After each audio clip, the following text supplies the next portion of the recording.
അതുകൊണ്ട് ശ്രേയസിൻ്റെ വിഷയം, ജീവിത വിജയത്തിലേക്കുള്ള സ്റ്റെപ്സ് ടു സക്സസ്, ആ വിഷയം ഞാൻ നിങ്ങൾക്ക് ക്ലാസ് എടുക്കാമെന്ന് വിചാരിക്കുന്നു.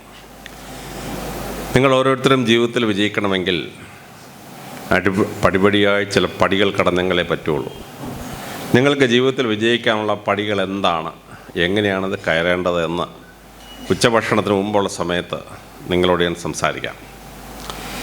ജീവിതം വിജയിക്കണമെങ്കിൽ ആദ്യത്തെ പടി ഈശ്വരൻ നമുക്ക് തന്ന 2 കഴിവുകളെ പരിപോഷിപ്പിക്കുക എന്നുള്ളതാണ്.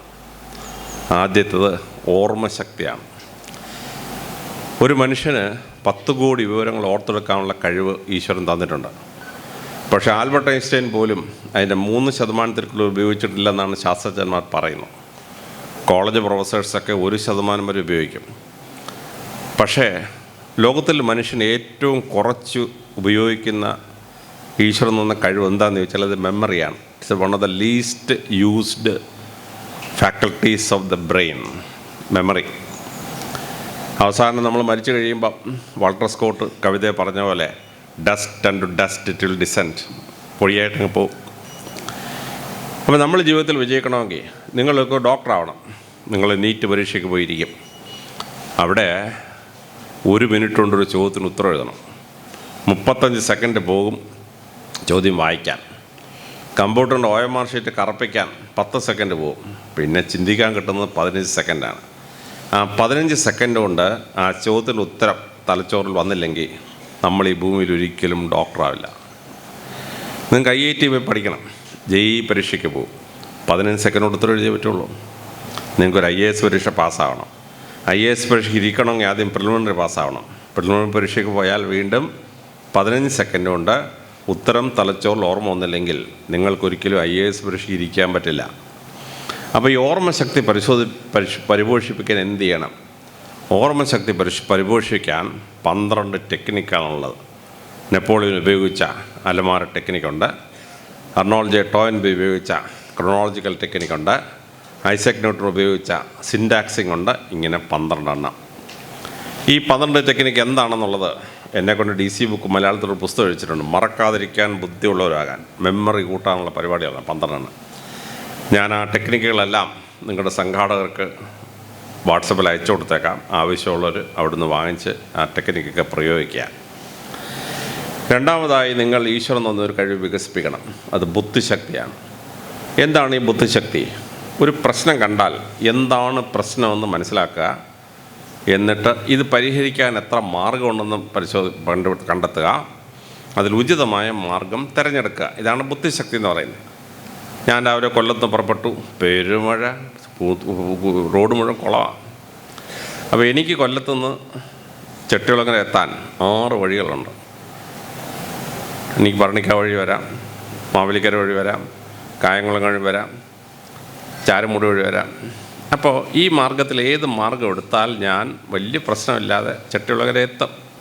ഇത് തീരുമാനിക്കുകയാണ് ബുദ്ധിശക്തി എന്ന് പറയുന്നത്. അപ്പോൾ എന്താണ് ഒരു പ്രശ്നമെന്ന് മനസ്സിലാക്കണം, അതെങ്ങനെ സോൾവ് ചെയ്യാൻ മെത്തേഡ്സ് എന്താണെന്ന് മനസ്സിലാക്കണം, അതിൽ ഉചിതമായ മെത്തേഡ് തിരഞ്ഞെടുക്കണം. അതാണ് ബുദ്ധിശക്തി. അപ്പോൾ നിങ്ങൾ ജീവിതത്തിൽ വലിയ ഉയരത്തിലെത്തണമെങ്കിൽ നിങ്ങൾ IAS പരീക്ഷയ്ക്ക് ചെന്നു. IAS പരീക്ഷയ്ക്ക് 40 ചോദ്യം ബുദ്ധിശക്തി ചെക്ക് ചെയ്യുന്ന ചോദ്യങ്ങളാണ്. തലച്ചോറിന് ബുദ്ധിശക്തി ഇല്ലാത്തവൻ കളക്ടർ SP ആയിട്ടിരിക്കാൻ പറ്റുമോ? ഒരു രക്ഷയില്ല. അപ്പോൾ ബുദ്ധിശക്തി 40 ചോദ്യമാണ്. ഇന്ത്യയിലെ ഏറ്റവും ബെസ്റ്റ് പരീക്ഷയാണ് റിസർവ് ബാങ്കിൻ്റെ ഓഫീസർ ടെസ്റ്റ്. റിസർവ് ബാങ്കിൻ്റെ ഡെപ്യൂട്ടി ഗവർണർ വരെ എത്താവുന്ന പരീക്ഷ. ചെന്നാൽ 45 ചോദ്യം ഇൻ്റലിജൻസ് ചെക്ക് ചെയ്യുന്ന ചോദ്യങ്ങളാണ്. നിങ്ങൾ UN സിവിൽ സർവീസ് കയറണം. UN സിവിൽ സർവീസിൽ കയറാൻ പോയാൽ ഒരു 45 ചോദ്യം ഇൻ്റലിജൻസ് ചെക്ക് ചെയ്യുന്ന ചോദ്യങ്ങളാണ്. ഇൻ്റലിജൻസ് ചെക്ക് ചെയ്യുന്നത്. നിങ്ങൾ ടാറ്റയുടെയോ ബിർളയുടെയോ മൾട്ടിനാഷണൽ കമ്പനിയുടെയോ ജോലിക്ക് പോയാൽ 3 ലക്ഷം 5 ലക്ഷം രൂപ ശമ്പളം വാങ്ങി ജോലിക്ക് പോകണമെങ്കിൽ ആദ്യം ഒരു പരീക്ഷയുണ്ട്, റിട്ടേൺ എക്സാമിനേഷൻ. അതിലൊരു 50ഓളം ചോദ്യം നിങ്ങളുടെ ബുദ്ധിശക്തി പരിശോധിക്കുന്ന ചോദ്യങ്ങളാണ്. ആ ഇൻ്റലിജൻസ് പരിശോധിക്കുന്ന ചോദ്യം ഉത്തരം എഴുതാൻ പറ്റിയില്ലെങ്കിൽ നിങ്ങൾക്ക് ഈ ലോകത്തിൽ കാര്യമായ വലിയ ജോലിയൊന്നും കിട്ടത്തില്ല. അപ്പോൾ ഈ ബുദ്ധിശക്തി വളർത്തണം. Brain teasers, brain tweezers, brain twisters, brain ക്യൂസേഴ്സ് എന്നൊക്കെ പറയുന്ന കുറേ പരിപാടികളാണിത്. അപ്പോൾ അത് ശ്രദ്ധേയമായിട്ട് വികസിപ്പിക്കാനായിട്ട് പറ്റിയിരിക്കണം. അപ്പോൾ അത് ഒരുപാട് ടെക്നിക്കുണ്ട്. അതെൻ്റെ പിന്നാലെ വരുന്ന GS പ്രദീപ് ചിലപ്പോൾ ഏറിയ ടച്ച് ചെയ്തേക്കാൻ സാധ്യതയുണ്ട്. അപ്പോൾ അത് ടെക്നിക്ക് മനസ്സിലാക്കിയിട്ട് തലച്ചോറിന് ബുദ്ധിശക്തി കൊണ്ടുവരണം. ഈശ്വരൻ തന്ന ഈ 2 കഴിവുകൾ സാധാരണ മനുഷ്യനുള്ളതിൻ്റെ 3 ഇരട്ടിയെ വികസിപ്പിക്കാൻ പറ്റും. 300% എല്ലാം ചെയ്യാൻ പറ്റും. ഇത് 2 എണ്ണം നിങ്ങൾ 12ാം ക്ലാസ് കഴിയുമ്പോഴത്തേന് ഡെവലപ്പ് ചെയ്തിരിക്കണം. എങ്കിലേ നിങ്ങൾ ലോകത്തിൽ വലിയ ജോലികളിൽ എത്തിച്ചേരാൻ പറ്റുള്ളൂ.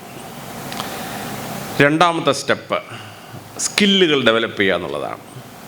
ജീവിതത്തിൽ വലിയ നിലയിലെത്തണമെങ്കിൽ 4 സ്കില്ല് ഡെവലപ്പ് ചെയ്തേ പറ്റുള്ളൂ. അതിലാദ്യത്തെ സ്കില്ല് എസ്സേ റൈറ്റിംഗ്, ലേഖനം എഴുതാനുള്ള കഴിവാണ്. 10ാം ക്ലാസ് വരെ നിങ്ങൾ പഠിക്കുമ്പോൾ പ്രസ്യൂംഡ് നോളജ് ഉണ്ടെങ്കിൽ മാർക്ക് തരും, ഫുൾ മാർക്ക് തരും. ഈ കുട്ടിക്ക് ഇത് അറിയാം എന്ന് ടീച്ചറിന് ഊഹിക്കാൻ പറ്റാതെ, നിങ്ങൾ എഴുതിയില്ലെങ്കിലും കുഴപ്പമൊന്നും ഊഹിക്കാൻ പറ്റാതെ ഒരു ചോദ്യത്തിൻ്റെ ഉത്തരം കയറെന്നാണ്, നിങ്ങൾ കയാന്ന് എഴുതിയാൽ മാർക്ക് തരും. കാര്യം എഴുതാൻ വന്നപ്പോൾ ഏതൊരു ഉറുമ്പ് കടിച്ചു പോയെന്നുള്ള പ്രസംഷനിലാണ് മാർക്ക് ഇടുന്നത്. അതുകൊണ്ടാണ് ഒരുപാട് A+ ഇപ്പോൾ കിട്ടുന്നത്. ഭയങ്കര A+ ആണ്. ഞാനൊക്കെ SLC പാസ്സാകുമ്പം 400 മാർക്കിൽ കൂടുതൽ 10 ജില്ല മുഴുവനോട് കിട്ടിയതാകെ 38 പേർക്കേ ഉള്ളൂ. ഞാൻ ഉൾപ്പെടെ 35. ഞാൻ കളക്ടറിൽ നിന്ന് അവാർഡ് വാങ്ങിക്കാൻ പോകുമ്പോൾ 38 പേരേ ഉള്ളൂ. കഴിഞ്ഞ കൊല്ലം ഞാൻ പോയി 10 ഫുൾ A+ കിട്ടിയവർക്ക് അവാർഡ് കൊടുക്കാനായിട്ട് 1600 എണ്ണം ഫുൾ A+ 10 ജില്ലയിൽ.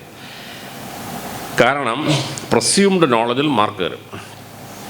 +2 കയറിക്കഴിഞ്ഞാൽ കണക്റ്റഡ് മെമ്മറി ഉണ്ടോ, റെഫറൻസ് കോണ്ടാക്ട് ചെയ്യാൻ അറിയാമോ, ആരോട് എപ്പോൾ എവിടെ വെച്ച് പറഞ്ഞു, ഇത് ട്രാക്ക് ചെയ്യാൻ ആളിന് കഴിയുമോ, ഉണ്ടെങ്കിൽ മാർക്ക് തരും. കണക്റ്റഡ് മെമ്മറി ഡെവലപ്പ് ചെയ്തിട്ടുണ്ടെങ്കിൽ, കണക്റ്റഡ് മെമ്മറി ഉണ്ടെങ്കിൽ +2 മാർക്ക് തരും. +2 കഴിഞ്ഞാൽ കളി മാറി. പിന്നെ ലേഖനം എഴുതാൻ കഴിയില്ലാത്ത കുട്ടി രക്ഷപ്പെടുന്ന പ്രശ്നമില്ല. ഡിഗ്രി കയറും, നിങ്ങളോട് അനോട്ടേറ്റ് ചെയ്യാൻ പറയും. അനോട്ടേഷൻ എന്തുവാണ്? ആ വിഷയത്തെപ്പറ്റി 2 പേജ് എഴുതണം. നിങ്ങൾ MA/MSc ചെയ്യുന്നു, അനാലിസിസ് ചെയ്യാൻ പറയും, വിശ്ലേഷണം ചെയ്യാൻ പറയും. 5-8 പേജിൽ ഒരു ലേഖനം എഴുതണം. നിങ്ങൾ IAS പരീക്ഷയ്ക്ക് പോയി, ഒരു പേപ്പർ മുഴുവൻ എസ്സേയാണ്, 3 മണിക്കൂറും 2 എസ്സേ എഴുതണം. ഇല്ലെങ്കിൽ IAS ഒന്നും കിട്ടത്തില്ല. നിങ്ങൾ UN സിവിൽ സർവീസിന് പോയി 3 മണിക്കൂർ എസ്സേ റൈറ്റിംഗ് ആണ്. നിങ്ങൾ റിസർവ് ബാങ്ക് ഓഫീസേഴ്സിന് പോയി, ഒരു പേപ്പർ കംപ്ലീറ്റ് എസ്സേയാണ്. അപ്പോൾ ലേഖനം എഴുതാൻ പറ്റാത്ത കുട്ടികൾക്ക് 12ാം ക്ലാസ് കഴിഞ്ഞാൽ മേപ്പോട്ട് കയറാൻ പറ്റിയില്ല. നിങ്ങൾ MPhil ചെയ്യുന്നു, 150 പേജുള്ളൊരു തീസിസ് തന്നെ MPhil എടുക്കണമെങ്കിൽ. നിങ്ങൾ PhDക്ക് ചെന്നു, 500 പേജുള്ളൊരു തീസിസ് എഴുതണം. തീസിസ് എന്ന് പറഞ്ഞാൽ എന്തുവാണ്?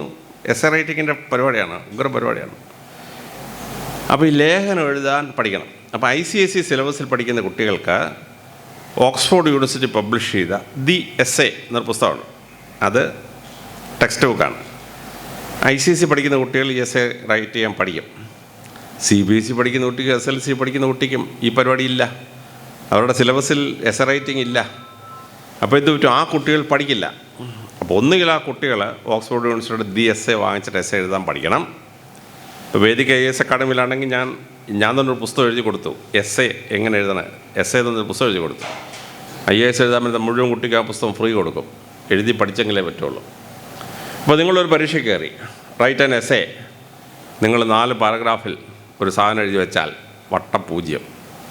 4 പാരഗ്രാഫിൽ എസ്സേ ഒരു സാധനം എഴുതിയാൽ എസ്സേ അല്ല. എസ്സേ ആവണമെങ്കിൽ 5 പാരഗ്രാഫ് വേണം. First paragraph introduction, second paragraph exposition, വിഷയം എന്താണെന്നൊരു അവതാരിക കൊടുക്കുകയാണ്. 3ാമത്തെ പാരഗ്രാഫ് എക്സ്പാൻഷൻ, 4ാമത്തെ പാരഗ്രാഫ് വൈൻഡിങ് അപ്പ്, 5ാമത്തെ പാരഗ്രാഫ് കൺക്ലൂഷൻ. നിങ്ങളുടെ എസ്സേ 100 പാരഗ്രാഫായെന്ന് വിചാരിച്ചോ, ആദ്യത്തെ 2 പാരഗ്രാഫിന് മാറ്റമില്ല, അവസാനത്തെ 2 പാരഗ്രാഫിന് മാറ്റമില്ല. ഇൻട്രൊഡക്ഷൻ എക്സ്പോസിഷൻ മാറ്റമില്ല, വൈൻഡിങ് അപ്പിനും കൺക്ലൂഷൻ മാറ്റമില്ല. നടുക്കത്തെ 96 പാരഗ്രാഫ് എക്സ്പാൻഷൻ പാരഗ്രാഫാണ്. അപ്പോൾ 4 പാരഗ്രാഫിൽ നിങ്ങളൊരു 4 പാരഗ്രാഫിൽ ഒരു സാധനം എഴുതി വെച്ചാൽ it is not considered an essay, നിങ്ങൾക്ക് 0 മാർക്കേ കിട്ടത്തുള്ളൂ. ഇനി ഒരു ലേഖനം എഴുതുമ്പോൾ അതിനകത്ത് പാരഗ്രാഫ് വേണം. പാര എന്ന് പറഞ്ഞാൽ എന്താണ്?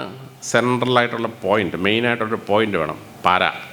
ആ പാരയെ ഗ്രാഫിക്കലായി എക്സ്പ്ലെയിൻ ചെയ്യുന്നു, വിശദമായി എക്സ്പ്ലെയിൻ ചെയ്യണം. അതാണ് പാരാഗ്രാഫ് എന്ന് പറയുന്നത്. നിങ്ങളൊരു പാരഗ്രാഫ് എഴുതി വെച്ചാൽ അതിനകത്ത് പാരയില്ല, പാരയില്ലെങ്കിൽ പിന്നെ പാരഗ്രാഫ് ആവുമോ? പാരഗ്രാഫ് ആവില്ല. അപ്പോൾ ഒരു സെൻട്രൽ പോയിൻ്റ് വെച്ചിട്ട് എസ്സേ എഴുതാൻ പഠിക്കണം.